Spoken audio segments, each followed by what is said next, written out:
ટંકારા જુગાર તોડકાંડમાં કચ્છથી ઝડપાયેલા પીઆઈ વાયકે ગોહિલના મંગળવાર સાંજ સુધીના રિમાન્ડ મંજૂર થયા છે। રિમાન્ડની મુદ્દત પૂર્ણ થતાં આજે પીઆઈ વાયકે ગોહિલને કોર્ટ સમક્ષ રજૂ કરવામાં આવ્યો। સુનાવણી દરમિયાન આરોપી પીઆઈ વાયકે ગોહિલ પૈસાનું ક્યાં રોકાણ કર્યું, કોને આશરો આપ્યો સહિતની પૂછપરછમાં સહયોગ ન આપતા હોવાની સરકારી વકીલે દલીલો કરી।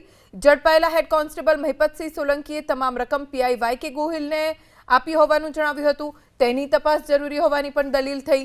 સામે બચાવ પક્ષે પણ ધરપકડના 24 કલાકમાં રજૂ ન કરાયા હોવાની, નાણાં માંગ્યા કે સાથે લઈ ગયા તેનો ઉલ્લેખ ફરિયાદમાં ન હોવાની, ખોટી રીતે ફસાવવામાં આવ્યો હોવાની પણ દલીલ કરી। બંને પક્ષોને સાંભળીને કોર્ટે આરોપી પીઆઈ વાયકે ગોહિલના મંગળવાર સાંજ સુધીના રિમાન્ડ મંજૂર કર્યા। ટંકારા જુગાર રેડ બાબતે અને જે કમ્ફર્ટ હોટલ ઇન બાબતેનો જે કેસ હતો એમાં પીઆઈ વાયકે ગોહિલ જે છે એમને અરેસ્ટ કરવામાં આવેલા હતા અને ત્યારબાદ તેમના 3 દિવસના રિમાન્ડ જે મંજૂર કરવામાં આવેલા હતા નામદાર કોર્ટ દ્વારા।